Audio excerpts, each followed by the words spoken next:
ಜೀವನ ಈಗ ಸಾರ್ಥಕ ಅನ್ನಿಸ್ತಿದೆ ಪದ್ದು. ನನಗಂತೂ ತುಂಬಾನೇ ಖುಷಿ ಆಗ್ತಿದೆ.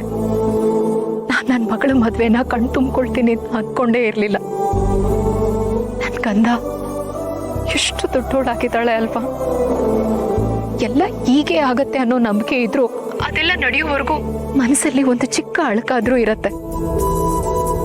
ಅದೆಲ್ಲಾನು ಮೀರಿ ನಾನು ನನ್ನ ಮಗಳ ಮದುವೆನ ಕಣ್ ತುಂಬಿಕೊಂಡೆ. ಅವಳಿಗೆ ಮನಸಾರೆ ಆಶೀರ್ವಾದ ಮಾಡಿದೆ. ಇದಕ್ಕಿಂತ ಇನ್ನೇನ್ ಬೇಕು ಪದ್ದು? ನಿಮ್ಗೆ ಎಷ್ಟು ಖುಷಿಯಾಗಿದ್ದೋ ನನಗೂ ಅಷ್ಟೇ ಖುಷಿಯಾಗಿದೆ. ನನಗೆ ಮಾತ್ರ ಅಲ್ಲ, ಮನೆಯವ್ರಿಗೆ, ಶ್ರಾವಣಿ ಅಮ್ಮವ್ರಿಗೆ, ಸುಬ್ಬುಗೆ ಎಲ್ರಿಗೂ ಖುಷಿಯಾಗಿದೆ. ಶ್ರಾವಣಿ ಅಮ್ಮವ್ರನ್ನ ನಗ್ನಗ್ತಾ ಮನೆ ತುಂಬಿಸ್ಕೊಂಡ್ವಿ. ಪದ್ದು, ನನ್ನ ಮಗಳು ನಿನ್ ಮನೆ ಸೇರಿದಾಳೆ ಅಂದ್ಮೇಲೆ ಇನ್ ಮುಂದೆ ನನಗೆ ಯಾವ ಚಿಂತೆನೂ ಇಲ್ಲ. ನನಗ್ ಗೊತ್ತು ಅವಳಲ್ಲಿ ಎಷ್ಟು ಸಂತೋಷವಾಗಿರ್ತಾಳೆ ಅಂತ.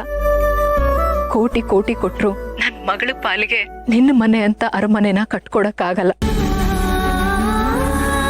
ಅದ್ ಸರಿ ಪದ್ದು, ನಿನ್ ಮಗ ನನ್ ಮಗಳ ಹತ್ರ ಅವ್ನ್ ಪ್ರೀತಿ ಹೇಳ್ಕೊಂಡ? ಅದನ್ನ ಯಾಕೆ ಕೇಳ್ತೀರಿ ಅಮ್ಮವ್ರೆ? ಹೆದರ್ಕೊಂಡು ನಡುಕ್ತಾನೆ. ಈ ಕ್ಷಣದವರೆಗೂ ಅವನ ಪ್ರೀತಿನ ಹೇಳ್ಕೊಳ್ಳೋಕೆ ಅವಕಾಶನೇ ಸಿಗ್ಲಿಲ್ವಂತೆ. ನಾನು ಈಗ ತಾನೇ ಹೇಳ್ದೆ, ಮನ್ಸಲ್ಲಿರೋದನ್ನ ಬಚ್ಚಿಟ್ಕೋಬೇಡ ಕಣೋ, ಹೇಳ್ಬಿಡು ಅಂತ. ಅವನಿಗೂ ಒಂದು ನಾಚಿಕೆ ಇಲ್ಲ ಹೆದರಿಕೆ, ವಿಲ ವಿಲ ಅಂತ ಒತ್ತಾಡ್ತಾನಮ್ಮ. ಪಾಪ, ಅವನ್ ಮನ್ಸನ್ನು ನಾವು ಅರ್ಥ ಮಾಡ್ಕೊಳ್ಬೇಕಲ್ವಾ ಪದ್ದು.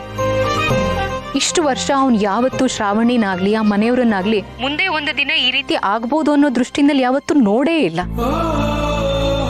ಈಗೆಲ್ಲ ಇದ್ದಕ್ಕಿದ್ದ ಹಾಗೆ ಆಗ್ತಿದೆ. ಅವನು ಇದನ್ನೆಲ್ಲ ಅರಗಿಸ್ಕೊಂಡು ಮನ್ಸಲ್ಲಿರೋ ಸತ್ಯನ ಹೇಳ್ಕೊಳ್ಳೋದಕ್ಕೆ ಸಮಯ ಬೇಕಾಗತ್ತೆ.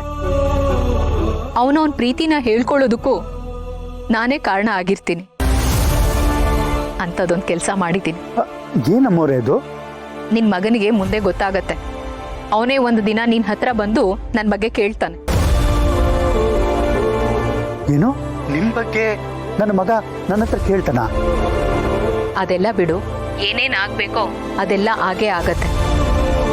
ಅದಕ್ಕೂ ಮೊದಲು ಅವರಿಬ್ರು ಅವ್ರ ಮನ್ಸಲ್ಲಿರೋ ಪ್ರೀತಿನ ಒಬ್ರತ್ರ ಒಬ್ರು ಹೇಳ್ಕೊಳ್ಬೇಕು. ಸುಬ್ಬು ಆದ್ರೂ ಶ್ರಾವಣಿ ಹತ್ರ ಹೋಗಿ ತನ್ನ ಪ್ರೀತಿನ ಹೇಳ್ಕೊಳ್ಬೇಕು. ಇಲ್ಲ, ಶ್ರಾವಣಿ ಸುಬ್ಬು ಹತ್ರ ಹೋಗಿ ನೀನೇ ನನ್ ಪ್ರಪಂಚ ಅಂತ ಹೇಳ್ಕೊಳ್ಬೇಕು. ಅವರಿಬ್ರು ಅವ್ರ ಪ್ರೀತಿನ ಹೇಳ್ಕೊಳ್ದೆ ಇದ್ರೆ ಮನ್ಸಿನ ಮಾತು ಮನ್ಸಲ್ಲೇ ಉಳಿದ್ಬಿಡತ್ತೆ.